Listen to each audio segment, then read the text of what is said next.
নমস্কাৰ 24 লাইভ চাই থকাৰ বাবে ধন্যবাদ আৰু এই মুহূৰ্তত লৈ আহিছো এটা গুৰুত্বপূৰ্ণ বাতৰি ৰাজীৱ হদিয়াক চিনি নাপাও বুলি কৈ বিপদত পৰিছে জুবিন গাৰ্গ বিভিন্ন দল সংগঠনে এবাৰ মন্তব্য প্ৰকাশ কৰিছে জুবিন গাৰ্গ সন্দৰ্ভত যে জুবিন গাৰ্গৰ আসলতে অহংকাৰ হৈছে লগতে বীৰ লাচিত সেনাই সংগীত অনুষ্ঠানত বৰ্জন কৰিছে জুবিন গাৰ্গক সবিশেষ তথ্য লৈ আহিছো এই মুহূৰ্তত ৰাজীৱ হদিয়াক চিনি নাপাও বুলি উল্লেখ কৰিছিলে জুবিন গাৰ্গে ৰাজীৱ হদিয়াক চিনি নাপাও বুলি কৈ অহংকাৰী পৰিচয় দিছে জুবিন গাৰ্গে দল সংগঠনৰ এয়া মন্তব্য ৰাজীৱ হদিয়াক জুবিনে কৰা তাচ্যতাচ্ছিল্যৰ বাবে এতিয়া ক্ষোভ প্ৰকাশ কৰিছে ছাত্ৰ মুক্তি সংগ্ৰাম সমিতিয়ে ইতিমধ্যে ধেমাজিত জুবিন গাৰ্গৰ সংগীতানুষ্ঠান বৰ্জনৰ সিদ্ধান্ত বীৰ লাচিত সেনাৰ 2025 বৰ্ষৰ ৰঙালী বিহুত জুবিনক মতাৰ সিদ্ধান্ত লৈছিল সংগঠনটোৱে কিন্তু সেই যে সিদ্ধান্তত এতিয়া তেওঁলোকে বৰ্জন কৰিছে বুলি জানিব পৰা গৈছে কিয়নো জুবিন গাৰ্গৰ অহংকাৰ হোৱা বুলি উল্লেখ কৰিছে বিভিন্ন দল সংগঠনে আৰু দল সংগঠনে এয়া মন্তব্য কৰিছে যে জুবিন গাৰ্গে ৰাজীৱ হদিয়াৰ নিচিনা এগৰাকী গণশিল্পীক চিনি নাপাও বুলি উল্লেখ কৰিছে তেওঁৰ আসলতে অহংকাৰ হৈছে জুবিন গাৰ্গ সন্দৰ্ভত এবাৰ বিভিন্নজনে বিভিন্ন ধৰণৰ মত বিনিময় কৰিছে মত দিছে তেওঁলোকে নিজৰ যে আসলে জুবিন গাৰ্গে তেওঁৰ অহংকাৰ হোৱা বাবে এই কথা উল্লেখ কৰিছে যে তেওঁ ৰাজীৱ হদিয়াক চিনি নাপায় আৰু এনেদৰে মন্তব্য কৰি বিৰূপ মন্তব্য কৰি এবাৰ বিপদত পৰিছে জুবিন গাৰ্গ কিয়নো বীৰ লাচিত সেনাই তেওঁৰ যি সংগীত অনুষ্ঠানত তেওঁ যি মতাৰ সিদ্ধান্ত লৈছিলে সেই সিদ্ধান্ত এতিয়া বৰ্জন কৰা হৈছে এই মুহূৰ্তত আমি জনাই আছো এটা বিশেষ খবৰ কিয়নো জুবিন গাৰ্গ সন্দৰ্ভত এবাৰ বিভিন্ন দল সংগঠনৰ তীব্ৰ মন্তব্য তীব্ৰ ভাষাৰে গৰিহণা দিয়া হৈছে জুবিন গাৰ্গক আৰু বিভিন্নজনে এতিয়া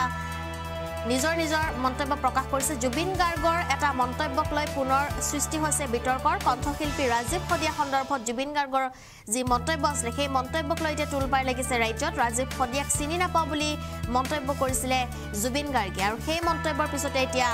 বিভিন্ন দল সংগঠনে নিজৰ মত প্ৰকাশ কৰিছে মন্তব্য আছে আমাৰ হাতত হেয়া প্ৰথমে শুনাবলৈ চেষ্টা কৰিম জুবিন গাৰ্গ ডাঙৰীয়াই আমাৰ প্ৰয়াত গণশিল্পী ৰাজীৱ হদিয়া ডাঙৰীয়াৰ ওপৰত যি কালি যি মন্তব্য অপমানসূচক মন্তব্য আচলতে আগবঢ়াইছে মই ভাবোঁ যে এয়া জুবিন গাৰ্গৰ চৰম এক অহংকাৰৰ তেওঁৰ বক্তব্য বা এক অহংকাৰী মানুহৰ বক্তব্য হিচাপে কালি তেওঁ এই বক্তব্য আগবঢ়াইছে আপোনালোকে আমি সকলোৱে দেখি আছোঁ যে ৰাজীৱ হদিয়া কোন আছিল আজি ৰাজীৱ হদিয়া ডাঙৰীয়াৰ এই দুখ লগা খবৰটো অহাৰ পিছত অসমত আপোনালোকে দেখিছে যে কেনেকৈ অসমৰ গাঁৱে ভূঞে উজনি অসমৰ বিভিন্ন গাঁৱে ভূঞে এক ব্যাপক ৰূপক এক জাতীয় জাগৰণ বা এক জাতীয় জোকাৰণিৰ সৃষ্টি হৈছে কিন্তু এনে এক অৱস্থাত আজি জুবিন গাৰ্গ ডাঙৰীয়াই তেওঁ বহুত গান গাব পাৰে অসমৰ কাৰণে তেওঁৰ মাতটো ভাল হ'ব পাৰে কিন্তু তেওঁ এনেকৈ ৰাজীৱ হদিয়াক অপমান কৰাৰ ক'ত সাহস পালে গতিকে তেওঁ যি অপমান কৰিছে যে তেওঁ নিজে ক'বলগীয়া হৈছে যে জাতিৰ কাৰণে বা দেশৰ কাৰণে ময়ো গান গাইছোঁ ৰাজীৱ হদিয়া ডাঙৰীয়াই কোনোদিন ক'বলগীয়া হোৱা নাই যে তেওঁ জাতিৰ কাৰণে গান গাইছে তেওঁ জাতিৰ কাৰণে গান গাইছে জাতিৰ কাৰণে মাত মাতিছে আৰু অসমীয়াৰ হৈ কোনোদিন আপোচ কৰা নাই কাৰণে আজি তেওঁ ৰাজীৱ হদিয়া হৈছে আজি জুবিন গাৰ্গে দাবী কৰি ক'বলগীয়া হৈছে যে জাতিৰ কাৰণে ময়ো গান গাইছোঁ সেইখিনিয়ে মই ভাবোঁ যে ৰাজীৱ হদিয়া আৰু জুবিন গাৰ্গৰ মাজত পাৰ্থক্য ৰাজীৱ হদিয়া ডাঙৰীয়া সদায় অমৰ হৈ থাকিব আৰু আচলতে কথাটো কি যে যেতিয়াই মানুহে সিদ্ধান্ত লয় যে মই কোনোদিন আপোচ নকৰোঁ যেতিয়াই মানুহে সিদ্ধান্ত লয় যে মই জাতিৰ হকে কাম কৰিম আৰু তেতিয়াহে এজন ৰাজীৱ হদিয়াৰ জন্ম হয় আৰু এই ৰাজীৱ হদিয়াৰ অমৰ ৰাজীৱ হদিয়া গণশিল্পী ৰাজীৱ হদিয়া গতিকে ৰাজীৱ হদিয়াক এনেকৈ ধৰণৰ অপমানসূচক এনেকৈ ঠাট্টাসুলভ মন্তব্য আমি জুবিন গাৰ্গক নকৰিবলৈ আমি ভৱিষ্যতে সকীয়াই দিছোঁ অন্যথা কিন্তু জুবিন গাৰ্গে উজনি অসমত এনেকুৱা ধৰণৰ মন্তব্য কৰাৰ কাৰণে তেওঁ কিন্তু